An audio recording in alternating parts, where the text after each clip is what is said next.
بسم اللہ الرحمن الرحیم۔ السلام علیکم ناظرین، welcome back to Zee health and beauty tips channel.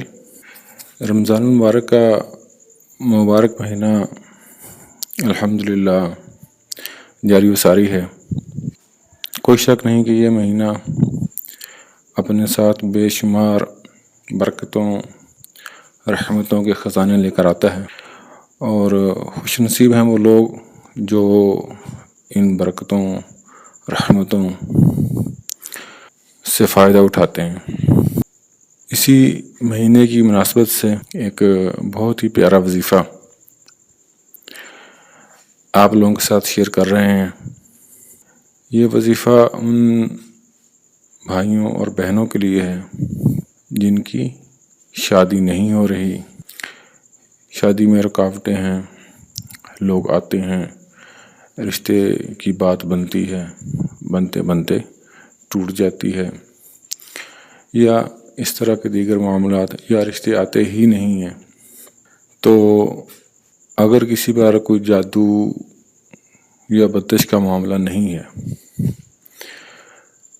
تو وہ اس وظیفہ کو، جو بھی ہم آپ کو بتا رہے ہیں، اس وظیفہ کو کریں۔ رمضان المبارک کا یہ خاص وظیفہ ہے، کچھ دن ہی کرنا ہے، اور اس وظیفہ کو کرنے کی برکت سے انشاءاللہ بہت جلد شادی کے اسباب اللہ تعالیٰ کی طرف سے پیدا کر دیے جائیں گے۔ وظیفہ بھی بہت ہی آسان ہے۔ افطاری سے روزہ لازم رکھنا ہے۔ یہ یاد رکھیے گا کہ اس وظیفہ کو کرنے کے لیے روزہ رکھنا ضروری ہے۔ تو افطاری سے 5 منٹ پہلے یا 10 منٹ پہلے آپ نے یہ وظیفہ کرنا ہے۔ سب سے پہلے آپ نے 11 بار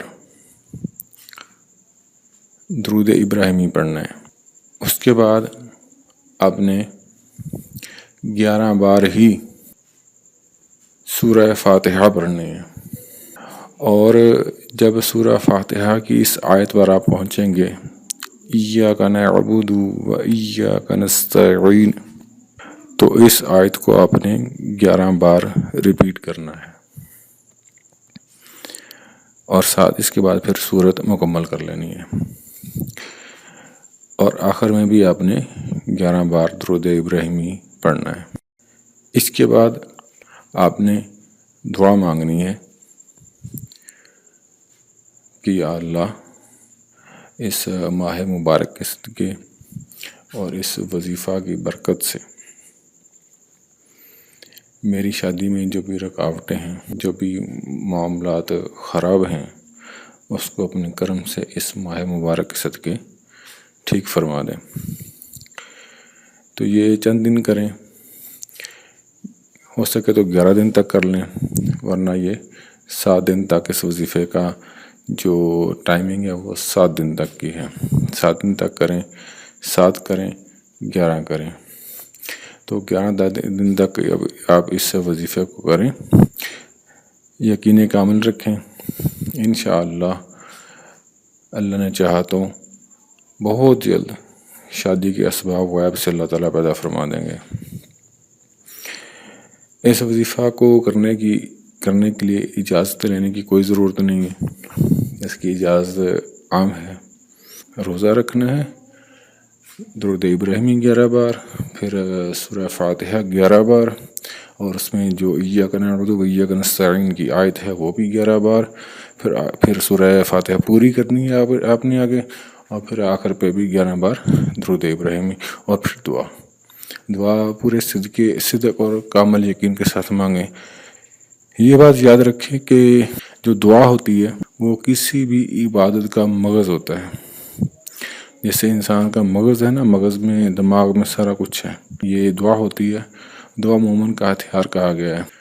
تو دعا کو کوئی بھی عبادت ہے، نماز ہے، قرآن پاک ہے، تسبیحات ہیں، اس کے بعد جو دعا ہے وہی اس کا سارے، اس میں جو قبولیت ہوتی ہے وہ اس دعا کی وجہ سے ہوتی ہے۔ تو دعا آپ نے وظیفہ کو بھی دل لگا کر کرنا ہے، اور دعا بھی آپ نے پورے کامل یقین کے ساتھ، صدق کے ساتھ کرنی ہے۔ وظیفہ کی امید ہے کہ ساری باتیں بتا دی گئی ہیں، کوئی ایسی بات نہیں ہے جو اس میں سمجھ نہ آئی ہو، تو یہ وظیفہ کریں۔ اللہ تعالیٰ اس ماہ مبارک کے صدقے جس چیز کی جو بھی پریشانیاں ہیں، دینی، دنیاوی، جسمانی، روحانی، جیسی بھی پریشانیاں ہیں، اللہ تعالیٰ اس وظیفہ کے صدقے، اس ماہ مبارک کے صدقے ہم سب سے دور فرمائے اور ہمیں دنیا اور آخرت کی بھلائیاں عطا فرمائے۔ اپنا بہت سارا خیال رکھیے گا، روزے رکھیں، ہمیں دعا میں یاد رکھیے گا۔ نئی وظیفے کے ساتھ، نئی ویڈیو کے ساتھ پھر حاضر ہوں گے۔ اللہ حافظ۔